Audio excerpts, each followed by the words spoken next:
China's lithium industry, powering the global EV revolution. Lithium, often called the white gold of the 21st century, has become the heartbeat of electric vehicles and renewable energy storage. And at the very core of this revolution stands one country, China. From mining deals across continents to the batteries in our phones and EVs, chances are a part of that journey goes through China.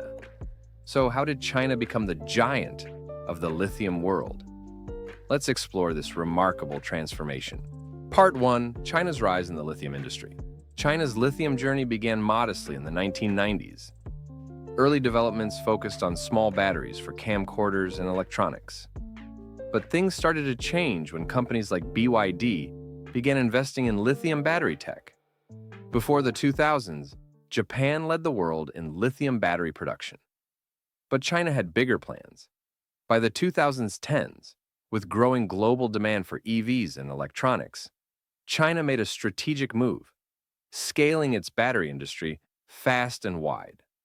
By 2015, it had overtaken Japan and South Korea, becoming the largest battery producer and exporter. What fueled this rise? Huge investments, smart partnerships, and overseas acquisitions.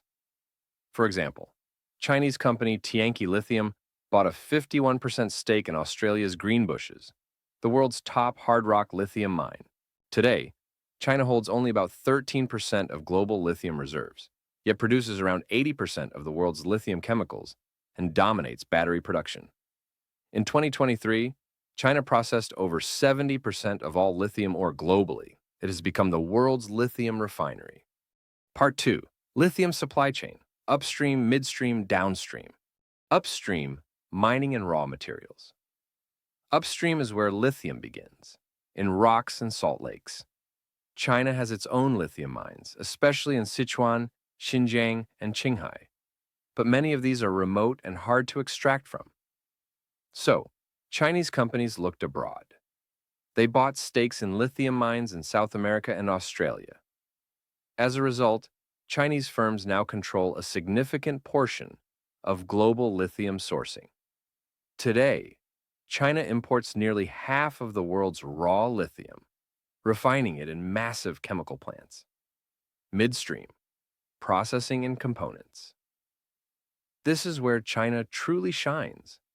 Midstream refers to converting raw lithium into battery-grade chemicals, like lithium carbonate and hydroxide. China owns over 2/3 of the world's lithium refining capacity.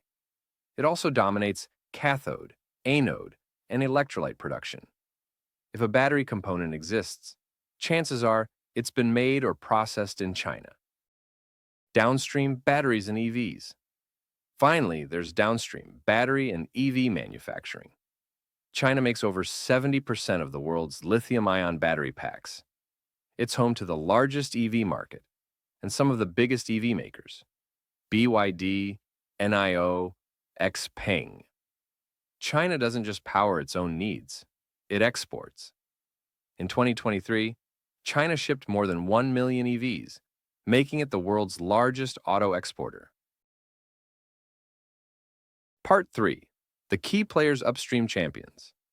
Ganfeng Lithium, a global giant involved in mining, refining, and recycling.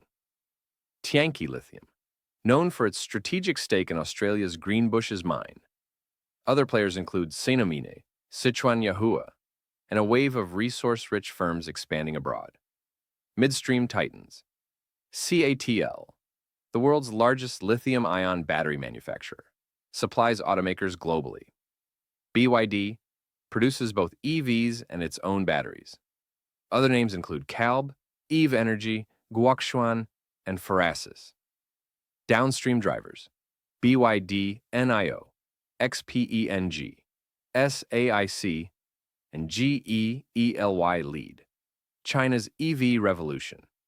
CATL also supplies finished battery packs for EVs around the world. Part 4. Government support and strategy.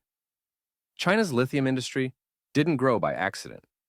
It was built through bold government policies.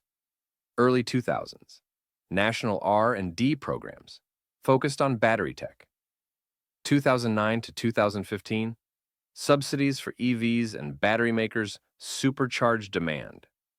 2015 onwards, the Made in China 2025 strategy prioritized battery dominance. Battery whitelist. Only Chinese-made batteries qualified for subsidies, helping domestic companies thrive. More recently, China has phased out consumer subsidies, but introduced credit mandates, tax breaks, and environmental rules to keep the momentum going. The result? A homegrown ecosystem that spans the entire lithium supply chain. Part 5. Global trade and strategic leverage. China is now the hub of the global lithium trade. Imports. It buys raw lithium from Australia, Chile, and Argentina. Exports. It sells refined lithium chemicals, battery materials, and complete batteries. This central role gives China leverage. It can influence prices, supply chains, and even geopolitical strategies. In 2023, it flooded the market with lithium products, causing global prices to fall. Some called it predatory pricing, a way to squeeze out competition. Countries like the US and EU are responding. They've announced policies to reduce reliance on China, such as the US Inflation Reduction Act and Europe's Critical Raw Materials Act. But building alternative supply chains takes time. Meanwhile, China's head start means it holds a strong position for years to come. Conclusion. From humble beginnings to global dominance, China's rise in the lithium industry is a case study in long-term planning and industrial policy. It mastered every part of the chain: mining, refining, batteries, and vehicles. In doing so, China didn't just build an industry, it reshaped the future of mobility and energy. Whether you're driving an EV, using a power bank, or storing solar energy at home, there's a good chance that somewhere along the line, China's lithium economy played a role.